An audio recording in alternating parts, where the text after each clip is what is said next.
జిల్లా ఆనపర్తి మండలం ఆనపర్తి గ్రామంలో గల ఎర్రకాలువ వంతెన వద్ద మహాత్మా జ్యోతిరావు పూలే, డాక్టర్ బిఆర్ అంబేద్కర్ విగ్రహాలను రాజమండ్రి పార్లమెంట్ సభ్యులు మార్గాని భరత్రామ్తో కలిసి ఆనపర్తి శాసనసభ్యులు డాక్టర్ సత్య సూర్యనారాయణరెడ్డి మరియు తెలుగుదేశం పార్టీ రాష్ట్ర ఉపాధ్యక్షుడు నల్లమిల్లి రామకృష్ణారెడ్డి, అమలాపురం మాజీ ఎంపీ హర్షకుమార్లు ఆవిష్కరించారు. అనంతరం డాక్టర్ బిఆర్ అంబేద్కర్ విగ్రహానికి పూలమాలలు వేశారు. కార్యక్రమంలో వైఎస్ఆర్సీపీ మరియు టీడీపీ నాయకులు భారీ సంఖ్యలో ఇరు పార్టీల కార్యకర్తలు, అభిమానులు పాల్గొన్నారు.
చాలా సువేనం.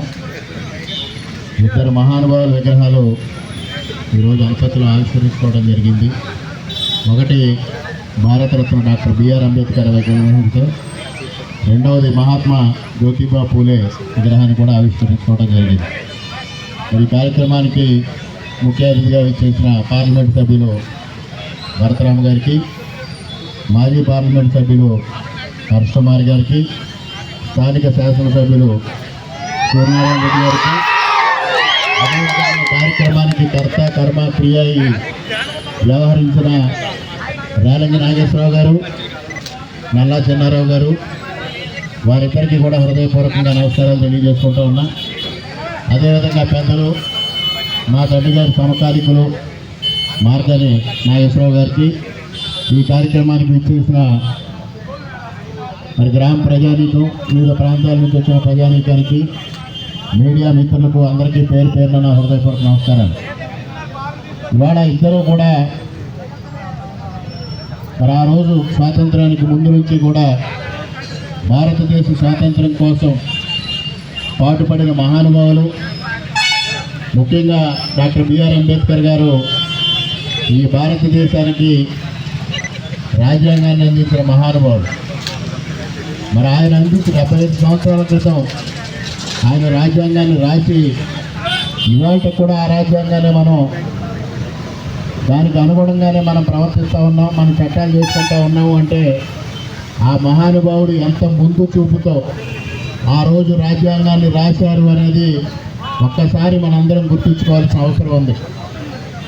అదేవిధంగా ఇవాళ మనకి ఇండియన్ పీనల్ కోడ్, భారతదేశంలో ఇండియన్ పీనల్ కోడ్ ఆ రోజు అంబేద్కర్ గారు రాసిన రాజ్యాంగం ప్రకారం మనం అమలు చేసుకుంటూ ఉంటే, మన పక్కనున్న పాకిస్తాన్ కూడా అక్కడి పీనల్ కోడ్ కూడా అంబేద్కర్ గారు రాసిన రాజ్యాంగానికి అనుగుణంగానే అక్కడ పీనల్ కోడ్ కూడా ఉండడం ఆయన గొప్పతనానికి నిదర్శనాన్ని కూడా ఈ సందర్భంగా తెలియజేస్తా ఉన్నాం. అదేవిధంగా పూలే గారి గురించి మాట్లాడుకుంటే అక్షరాస్యత కోసం పాటుపడిన వ్యక్తి. ముఖ్యంగా స్త్రీ విద్య ఉండాలి, స్త్రీలు అక్షరాస్యులు కావాలి అనే ఒక ఆలోచనతో ఒక ఉద్యమంలాగా చేసిన వ్యక్తి. మొట్టమొదటిగా మహిళా టీచర్గా తన భార్యను తీర్చిదిద్ది మహిళలందరికీ విద్య నేర్పించిన మహానుభావుడు, దానికోసం ఉద్యమించిన మహానుభావుడు. అటువంటి మహానుభావులు ఇద్దరు విగ్రహాలు ఇక్కడ పెట్టడం అనేది చాలా అత్యద్భుతమైన కార్యక్రమం. ఆ కార్యక్రమాన్ని రేలంగి నాగేశ్వరరావు గారు కానీ, నల్లా చిన్నారావు గారు కానీ, ఇతర కార్యవర్గ సభ్యులు కానీ అత్యద్భుతంగా తీర్చిదిద్దారు. ఈ కార్యక్రమంలో మమ్మల్ని అందరినీ భాగస్వాములు చేసినందుకు హృదయపూర్వకంగా కృతజ్ఞతలు తెలియజేసుకుంటూ, ఇప్పుడు పెద్దల హర్షకుమార్ గారు పందలపాక విషయం చెప్పారు. అక్కడ పంచాయతీ తీర్మానం ఇవ్వడానికి మాకు ఎటువంటి అభ్యంతరం లేదు. ముఖ్యంగా ప్రభుత్వానికి విజ్ఞప్తి చేసేది ఏంటంటే, మహానుభావుడు అంబేద్కర్ గారి విగ్రహానికి ఆ రోజు అపచారం జరిగింది, ఆయన విగ్రహాన్ని ధ్వంసం చేయడం జరిగింది. వారిపైన కూడా చర్యలు తీసుకోవాలి. అదేవిధంగా ఏదైతే అంబేద్కర్ నగరంగా అక్కడ పేరు పెట్టిన దాన్ని తొలగించడం కూడా జరిగింది. దాన్ని పునర్నిర్మించడంలో తెలుగుదేశం పార్టీ తరఫున మేము సంపూర్ణమైన సహకారం అందిస్తామని ఈ సందర్భంగా అందరికీ